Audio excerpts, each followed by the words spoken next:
Welcome back to another video. If you're new to the channel, I am Rio. Today, as you can see, we're going to be looking at my 7-month hair transplant update. As most of you would know, last year, June 18th to be exact, I went to Istanbul, Turkey, and received a hair transplant at the Asli Tarcan or Tarcan, however you say it, hair clinic. I received a total of 3,000 grafts, which were placed along the hairline and in the corners of my head. The footage that we're looking at today was filmed on January 18th, so that would put us exactly at 7 months. I did my best to show you guys my entire head, different angles, the top, the sides, the back, the crown, so you guys can get a good gauge of the situation. I didn't really have much time to film this. I would have liked to actually sit down and talk to you guys and give you my opinion that way. So this was the best I can do with the time that I was given. And heads up, the video is a little backlit. I didn't realize how backlit it was until I looked at the footage, but you can still see everything, I think. So hopefully you're able to see what you would need to see in the video. Anyway, the progress thus far has been great in my opinion. 3,000 grafts, as I mentioned, along the hairline, on the corners of the head / hairline.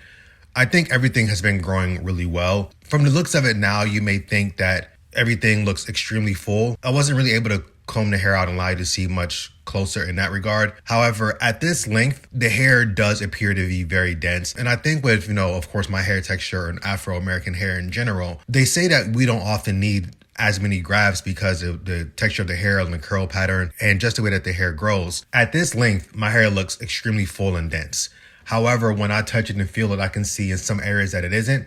And that's basically where I got the hair transplant at. The hairline is actually coming along pretty well. At 7 months, I think it looks good. The corners, they could use a little more density. And it's really the right side, this side over here, which is your left side on the screen. The right side, you can't tell on the video at all. But when I feel it and when I wash my hair and stuff like that, when I comb my hair, whatever the case may be, I can feel it a little bit. But again, at 7 months, it's still a lot of growth to go. I have approximately 5 to 7 months of growth. But anyway, let's take a spin here so you can see the left side of my head / the donut area. The haircut that I have is about, I think, 4 days old. So you can basically see how I styled it and how I have been styling it / cutting it.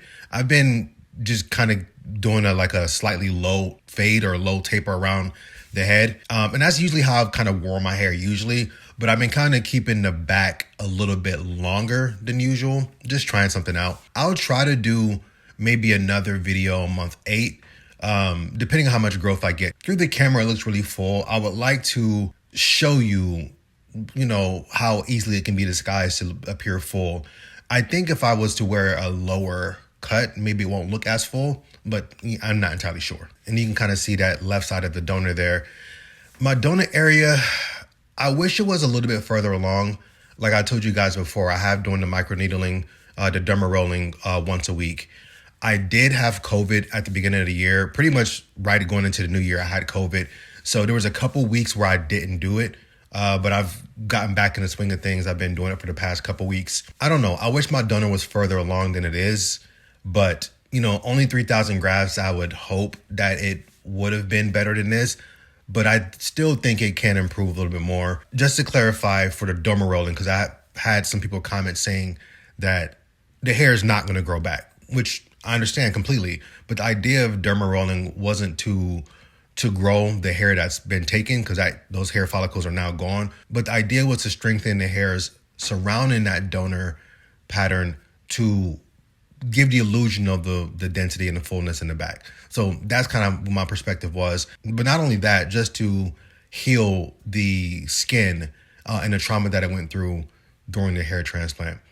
Derma rolling is very beneficial for the skin. So that's kind of idea there. But anyway, the only thing as of now that really bothers me about the donut area is that sharp line down towards the base of the head, like around, going towards the bottom of the head and neck. You can see what I'm talking about right there. When I cut it and blend it in, it's not really noticeable. But when the hair starts to grow out like here, 4 or 5 days, you can kind of see it. And it's a little annoying. They say I've only got 3,000 grafts. I have no reason to not believe that I was 3,000 grafts.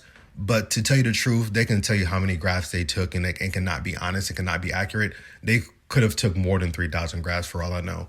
I would never accuse him of doing that, but I'm just saying that you never really know. Then we have the crown. So as I mentioned, the hair transplant was only done along the hairline and the corners.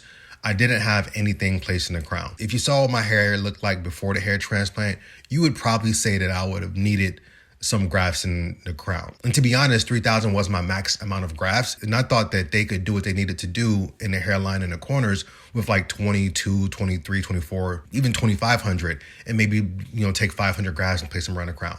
That's kind of what my mindset was.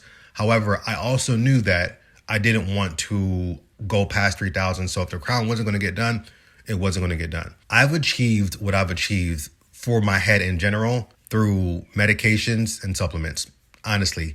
And I know some people are against that, which I understand completely. It's not for everyone. I will make another video going into exact detail, being 100% transparent like I always am, and tell you guys exactly what I've been taking, the frequencies, the dosages, and everything. I'll say this, my hair hasn't looked this full in a very, very, very long time. And the transplant alone didn't do it. The transplant was able to give me the hair in places that I wasn't growing hair at all, which was along my hairline. And then I added some density in the corners. This growth and this density comes from other stuff. And here's the image of what my hair looked like before. You can kind of see there was quite a bit of thinning, which I felt I could come back from, and I did. So I'm very happy about that. And then we have the right side donor. For whatever reason, there's quite a bit of people on here that's sharing their journey, says that the right side is always, or at least seems to be, the worst side, the side that they tend to go a little bit crazier on. And I find that so alarming because the same technicians aren't the ones doing every person's hair transplant. So it makes me wonder if that's some kind of drawback in how they're trained. I have no clue. But my right side is a little bit weaker than the left side. I try to spend a little more time over there when I derma roll. Because of that, it's a little bit harder to get a cleaner taper and a fade when I cut my hair. But ultimately, things are coming along, and I wish donor was better, but it is what it is. But yeah, man, that's pretty much it. This was a 7-month update. As I mentioned, the hair looks great. I doubt anyone would know, looking at the front at least, that I had a hair transplant. The people that are aware of what a hair transplant looks like, especially the FUE, they may know from looking at the back, but looking at the top, I don't think you can tell that this was a hair transplant. I'm slightly curious to see what it will look like if I cut it a little bit lower, but right now I kind of don't want to. I do want it to grow and kind of see, for the next 5 to 7 months, kind of what that top is going to look like, and maybe have some fun with styling it. So I don't know exactly what I'm going to do yet. Sometime soon, I'm going to sit down and really talk about the medications I've been taking and what I've been doing to grow the non-transplanted hair, to grow the hair that was weak and thinning. So we'll talk about that at some point. But anyway, that was a 7-month update. Hopefully you guys enjoyed this video. If you're new to the channel, you can subscribe to see some more hair transplant updates. However, my channel is a fashion, style, and lifestyle channel. So if you like men's style, you like men's fashion, and that overall lifestyle, make sure to check out some of my other content. If you enjoy it, subscribe and turn on your notifications, set them to all, so when I do drop a video, you will be notified. Also, if you want to follow me over on Instagram for any of that inspiration, fashion, and style, feel free to do that as well. But that does it for this video, and I'm going to catch you guys on the next one. Peace.